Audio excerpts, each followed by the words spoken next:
Hi, so my father, 50M, recently filed for divorce from my stepmother, 44F, and she and all her friends are blaming me for it, but I don't think it's my fault. It's not surprising, though, since Sharon, that's what I'll call my stepmom, and I have never had a good relationship. I wouldn't say that it's been bad, but honestly, we just never really connected or got along well.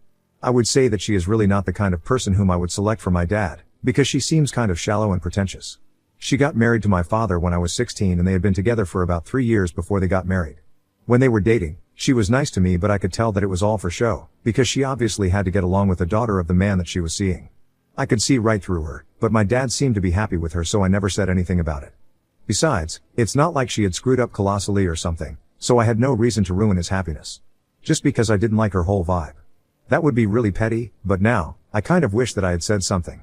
Anyway, a year before their marriage, Sharon started living with us and she was kind of annoying to be around because she was always just trying to be overbearing and controlling.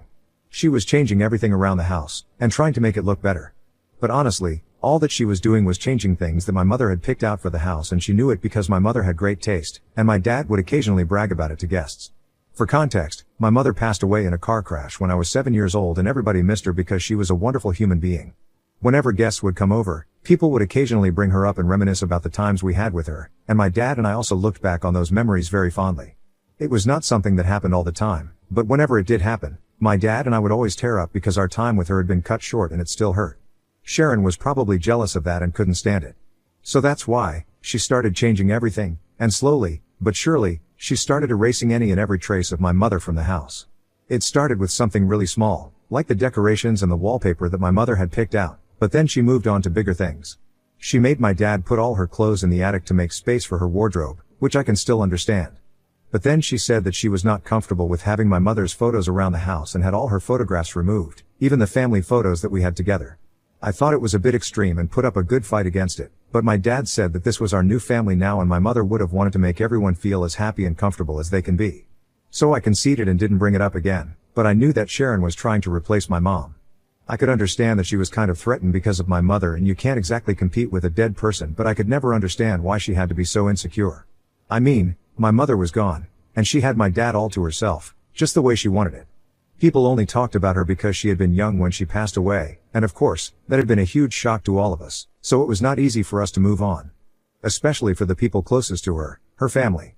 So it was natural for us to occasionally talk about her and keep her alive in our memories. That was the least that we could do. We didn't want to forget her, and if she had any empathy at all, she would respect that, and instead of trying to replace her, she would just accept that she was not my mother and was never going to be. She was her own person and that's just how it was. She could look at it as a positive thing as well. But she just had to feel threatened and make it into a competition. So she started trying to act like my mother, and her definition of being a mother meant that she had to control every aspect of my life. I believe that she felt that I would find it endearing, but I honestly just found it annoying, the way that she was constantly trying to tell me what to do. She would give me unsolicited advice literally all the time, be it about boys or clothes or even my education. I mean, she didn't even have a college degree herself, but sure, I was going to take advice from her. And she didn't even do it in a nice way. She was always really condescending about it and treated me like a 5-year-old who knew nothing about the world, even though I was literally 16 at the time, and yeah, maybe 16 is not really that old, but I'm sure that nobody thinks it's appropriate to talk down to a 16-year-old. It was really unnecessary for her to act like I was a total idiot or something. She would talk to me like I didn't understand anything and was not capable of making my own decisions. It was just really irritating, and I don't know exactly how to explain it to you guys, but imagine being spoken to like you were a child, but it doesn't come from a place of concern or love, it just comes from a place of wanting to make you feel inferior. There was no real affection. She would only talk to me like that, because she felt like I was stupid or something.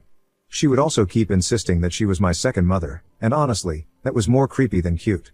I didn't like it one bit, and after a couple of months, I was forced to tell her to just cut it out because she was not my mother and she couldn't just squeeze herself into the role because she didn't need to. I didn't want her to. I did have a mother of my own and I loved her and I always will, even though she's gone now. I didn't ask for a replacement and it was really weird of her to even try so hard. So she cut it out and stopped trying so hard because it was getting on my nerves. But what I didn't expect was that she would find other ways to annoy me. She would still talk to me like I was an infant, and would be condescending, but at least now, she wasn't trying to give me advice or act like my mother. And I knew that it was all for show anyway, so it didn't really affect me.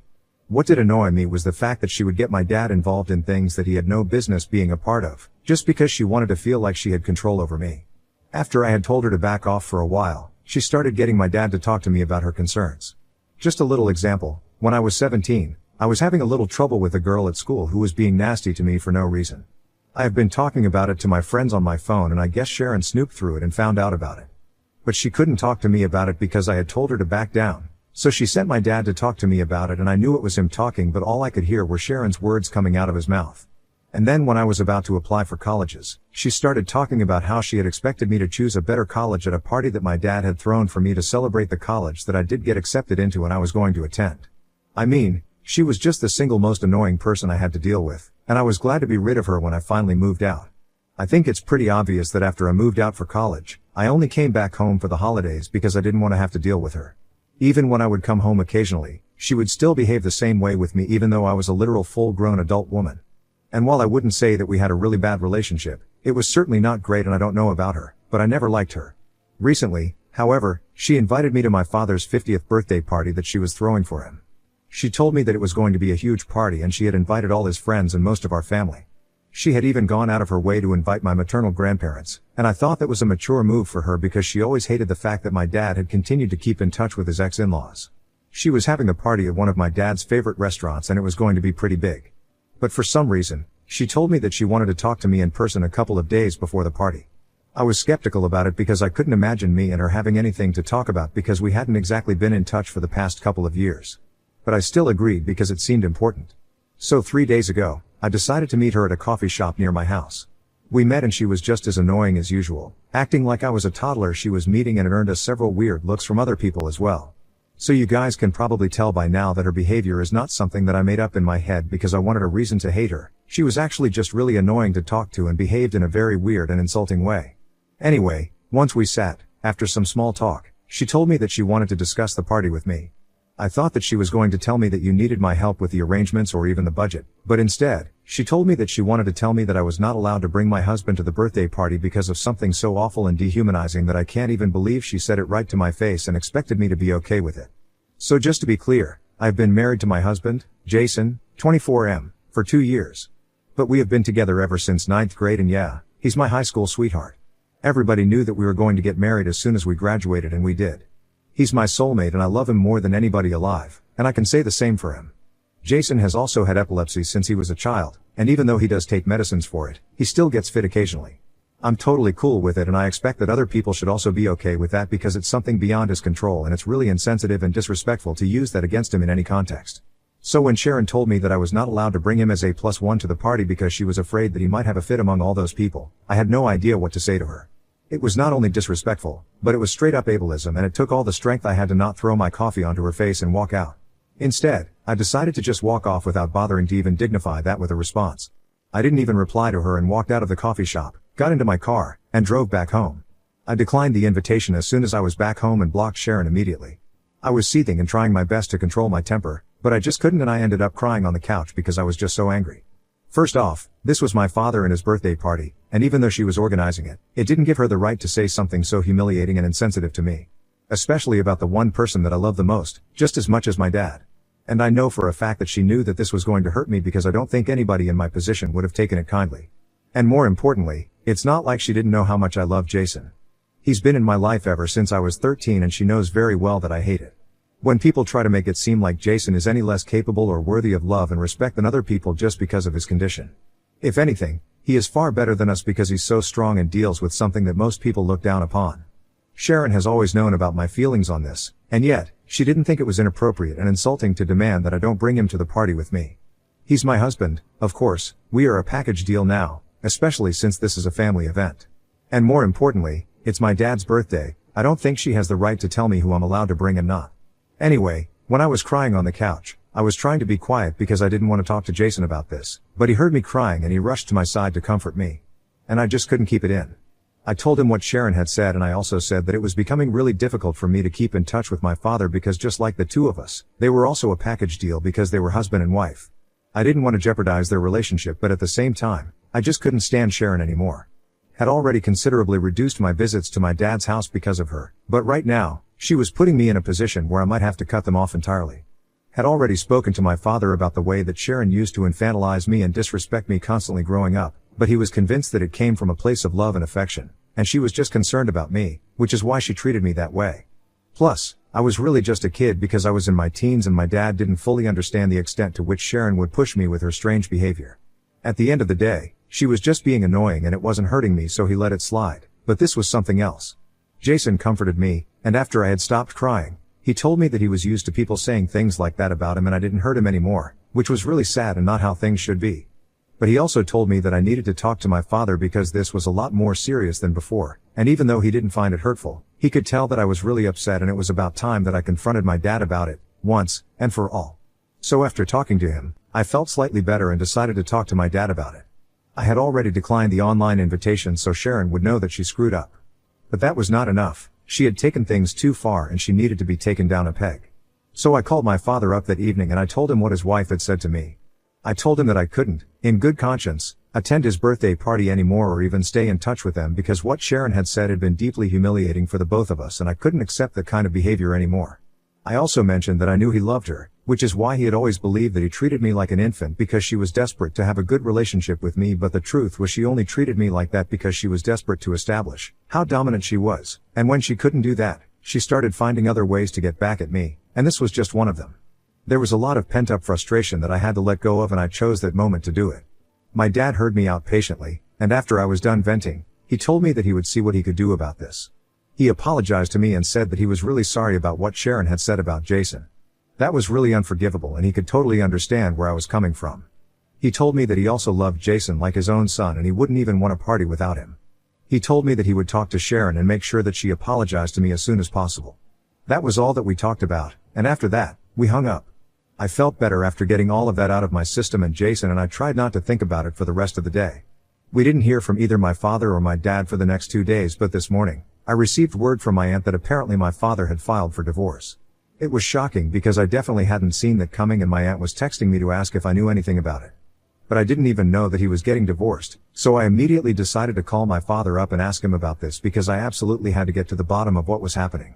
When I called him, he told me that he was about to reach out to me and the first thing that he told me was that he had filed for divorce from Sharon and was living separately right now. He said that he was living in a hotel a little distance away from his house and asked me to visit, so he could explain everything to me. So I headed over there as soon as I could, abandoning all my work, and when I got to his room, the first thing that he did was hug me and apologize for everything that he had put me through because he was being selfish and putting his own happiness above mine. He said that he was aware of how selfish he had been so far and had actually been refusing to believe that maybe Sharon was not a good fit for our family. He said that he had noticed how insecure and jealous she was of my mother, a person who didn't even exist in this world anymore. He also noticed Sharon's constant attempts to put me down and make me feel bad about myself. He knew that she was controlling and potential, but he was willing to let all of that go just because she made him happy when they were on their own and didn't think about anything else. He admitted that he had been selfish and was trying really hard to make himself believe that she was a good person, but they had been having a lot of problems in the past couple of years and she had become increasingly overbearing and suspicious. She was constantly accusing him of still being hung up on my mother and would bring that up in every fight that they had. She would constantly insult my mom and me, and he tried really hard to explain to her that he was in love with her, but she just didn't buy it and constantly compared herself with my mom. It was just getting insane and difficult, and the thing that she said about Jason was pretty much the last straw. They had already been having marital problems, and when my father confronted her about what she said that she didn't even feel guilty about it, because she was trying to make everything perfect for him, and he should apparently have been grateful to her. When he tried to explain to her that he actually wanted Jason at the party, regardless of his condition, she got mad at him and started playing the victim. It was the usual, saying that she was the bad guy because she had tried to do something nice for him. He tried to tell her that this wasn't nice because it was humiliating and insulting for me and my husband, but she was just not ready to hear it and continued to play the victim even though she wasn't one. So my dad finally lost it and told her that she could continue to act like she was the one who was suffering here, but he was out because he couldn't do this anymore. He left the house in a huff and moved to the hotel that evening itself. He spoke to his lawyer and had him draw up the divorce papers as soon as he could. The only reason he didn't say anything to me for those 2 days was because he was ashamed and embarrassed, and felt like he had failed me as a father. It was quite an emotionally charged conversation and one that we desperately needed to have for a really long time.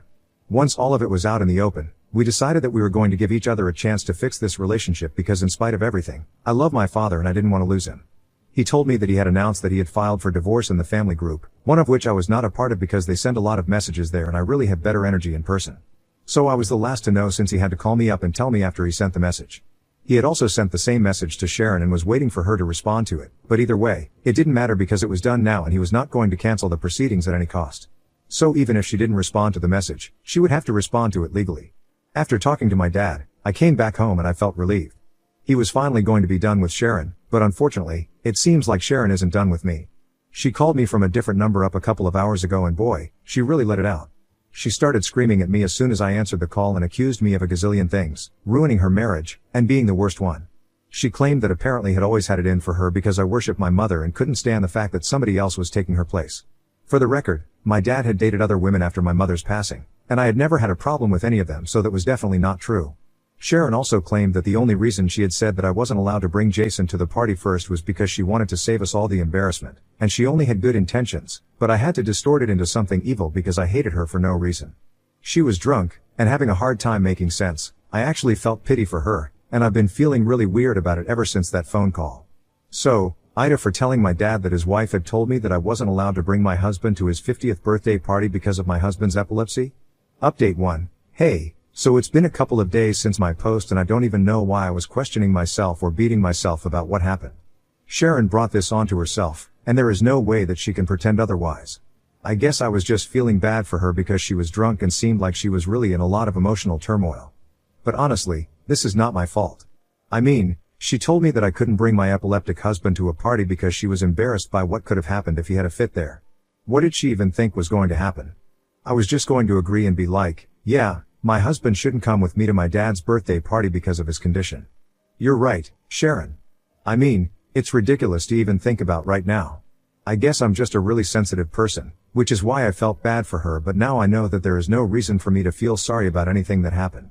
Especially given the fact that none of this is my fault. Both my dad and Jason think that I did the right thing by telling my father because what she said to me was really insulting and she's been acting like this since I was 13. She's had plenty of chances to fix her behavior and watch herself. But if she thinks that the way that she behaves is normal, then that's on her.